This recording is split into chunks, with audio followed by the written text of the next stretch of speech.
Hello and welcome to Alive with Amanda. Today we're going to be talking about hiring registered interns or associates to your practice. And so you always want to check, again, almost like my disclaimer, like the laws of your state, your local board. You want to make sure you're following the specifics for your area. But in general, yes, you can employ associates or registered interns. Everybody calls it something different. And a question that comes up a lot is about supervision. So I really want you to differentiate hiring somebody for employment and then offering them supervision towards licensure. Those are two separate things and should be managed separately, even if it's managed together. And I'm going to tell you about that. I know that sounds kind of funny. You're like, what do you mean? So when you hire somebody for employment, you want to make sure you follow all the rules, that there's an offer letter and that you're clear about how you're paying them and that you have a structure to pay them.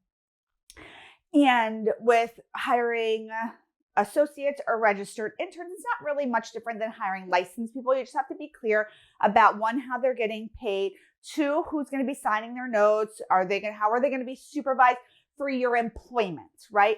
Being supervised for employment is different than being supervised for licensure. You may decide to include that as one, but it really is two separate entities, two separate experiences. And then you want to talk about, will you provide them supervision for licensure? If you are able to do that, you have the credentials to do that. If you are able to offer that as a term of employment, you can certainly do that. You just want to make sure that's also outlined, whether that's in your employee manual, in the offer letter, in your policies and procedures, how that is managed, because you don't have to be their supervisor in order to employ them. Their supervisor can be separate. We've done it both ways. Like, we've had people who have worked for us and they had a separate supervisor, or we have been their supervisor. It really depends on their setup, right?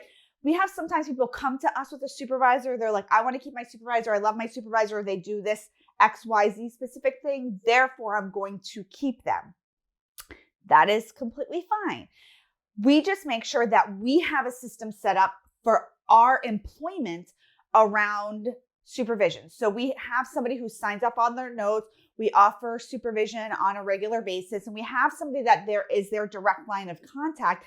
And if in case anything is happening, right? Like if there is an emergency situation or they just have a question, they have a supervisor in our organization that they can go to. And then that person may or may not, even if we do provide the supervision, be the person that does their supervision for licensure, because it depends on the license, right?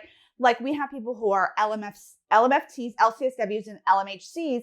That LMHC may not be their direct supervisor. So that's why it gets really kind of convoluted. I think a lot of people have a lot of questions about this. And so we really delineate what is supervision for employment and what is supervision for licensure. If the stars line up, they might do their supervision for our employment and supervision for licensure at our company with the same person. Like if they were an LMFT and their direct supervisor was our LMFT, that makes it really simple, but it doesn't have to be that way. Again, I think the biggest takeaway is learning how to delineate those two things and have it outlined so it's very clear what the expectations are on both sides. I'm going to talk about how to recruit people who are not quite licensed yet to your private practice. But first, I want to thank our sponsor, TherapyNotes.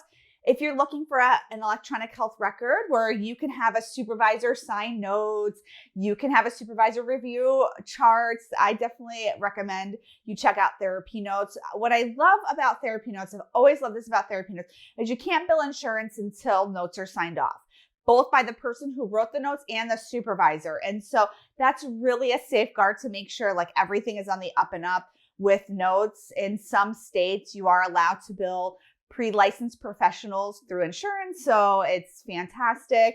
You can bill insurance through TherapyNotes. They have a wonderful customer service program. So if you need to call somebody, you can pick up the phone, you can call.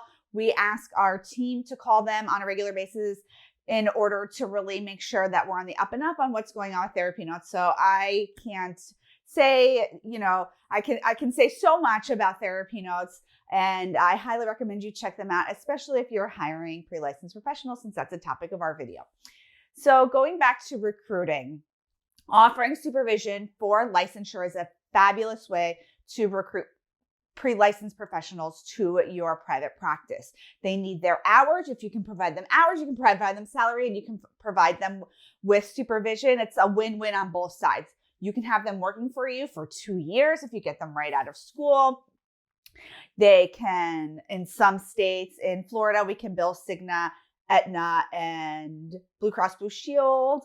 We can do private pay, and it's a really big win-win for both sides. So if you haven't already started hiring pre-licensed professionals and you're wondering how to recruit, definitely want to look there, see what you offer. And then we also are very picky about the people that we hire. We want to make sure that they have some sense of clinical skills. Sometimes people coming out of grad school, no offense to anybody out of grad school, can be very green and they need a lot of hand holding.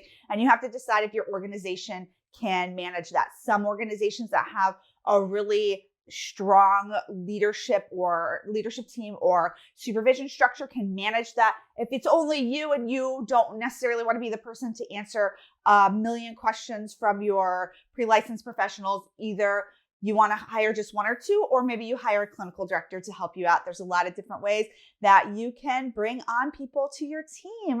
I hope this was helpful. I'll see you soon, everybody. Bye.